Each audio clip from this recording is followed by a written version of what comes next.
what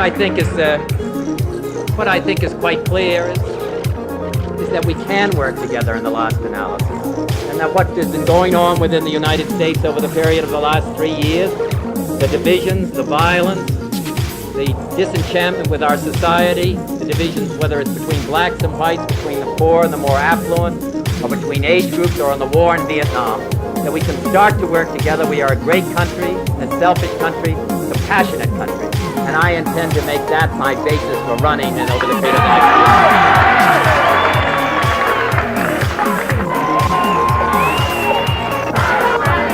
So, my thanks to all of you, and now it's on to Chicago, and let's win there.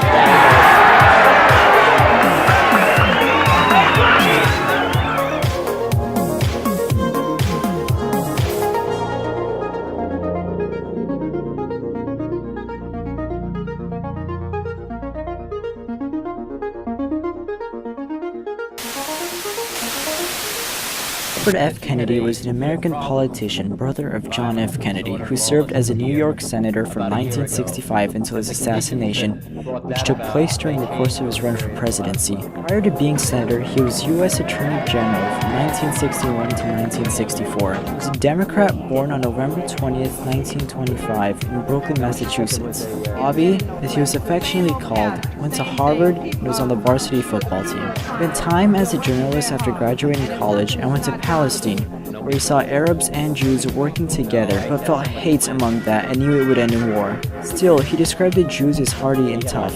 Their siblings included Edward and Joseph Kennedy. He was very close to his brother John in personal and political levels, and as one of John's nearest White House advisors, he became involved in the Berlin crisis of 1961 while JFK was in office.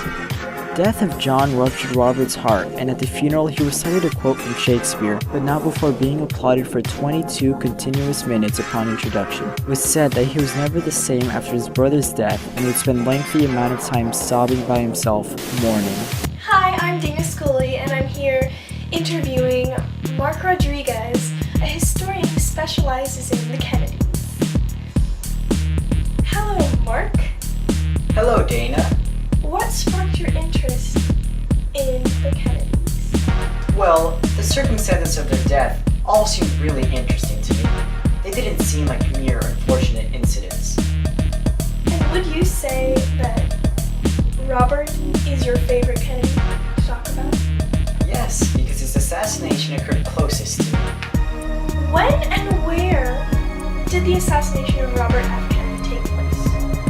It took place in the Los Angeles Ambassador Hotel at approximately 12:15 a.m. Who was the assassin of Robert F. Kennedy? 24-year-old Sirhan Sirhan was the one who shot and killed Robert F. Kennedy.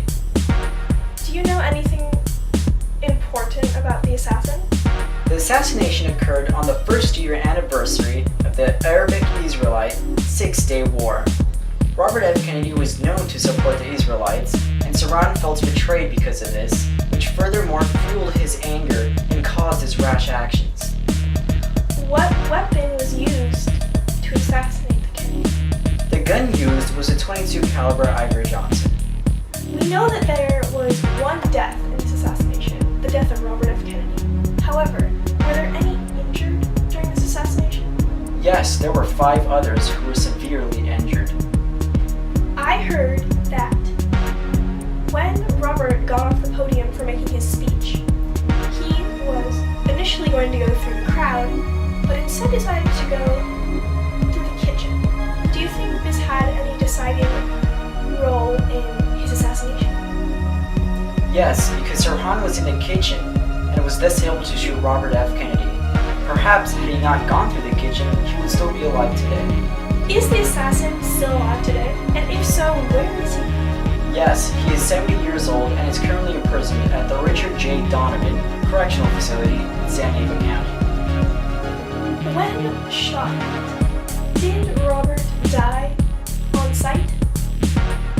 No, he died 26 hours later at the Good Samaritan Hospital. Well, his funeral mass was actually held on June 8th, and that happens to be my birthday. Do you have any more interesting facts that none of us would seem to know about this assassination? It may not be exactly related to the assassination, but 3 people were hit and killed by a train while attending his heavily occupied funeral. Thank you so much for your time. Thank you for having me. Bye. Goodbye. The assassination of my husband proved that the 60s were a hectic time. The people were intolerant of change. Shortly before the assassination of my husband, Robert Kennedy, was the assassination of Martin Luther King Jr. That's 2 assassinations. What is this going on? If you don't like someone, you have to kill them? That's...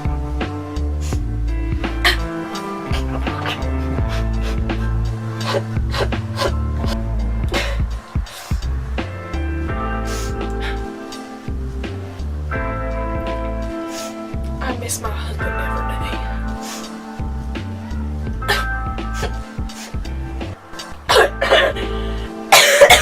Excuse me.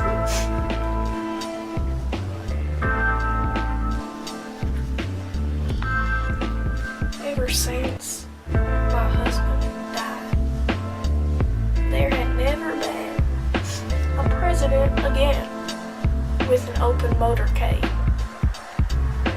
That means that America didn't trust the people.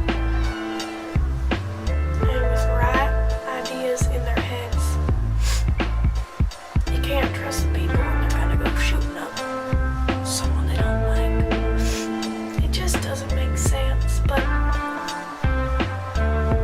there seemed to be a reformation throughout the 60s. When they were over, it was the 70s and things were a bit different. That really led to all these new waves of thinking. Even though leaders of the new waves were killed, people still kept on. Robert Kennedy, my husband, has a grave next to his brother in the Arlington National Cemetery. Next to the candle that doesn't go out. Personally, I think that's kind of dumb. What if it rains? Because my husband was shot, he did not win the election. Richard Nixon won the election. How does that make you feel, Ciron, while you rot in prison?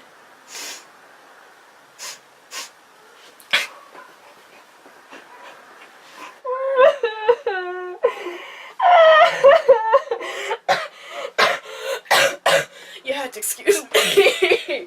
I'm not like you young people. Thank you.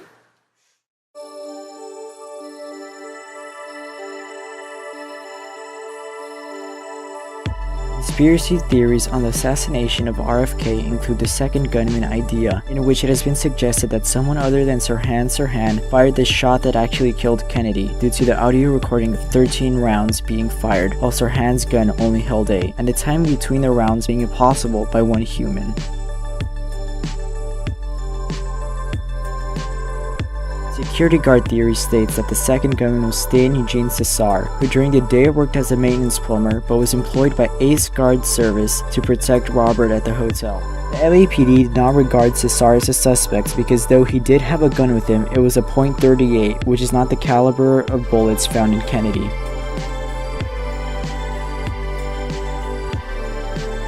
The Manchurian Candidate hypothesis describes Sirhan being brainwashed by anonymous people to murder RFK, that he was unaware of his actions at the time, as well as having his memory cleared after the event.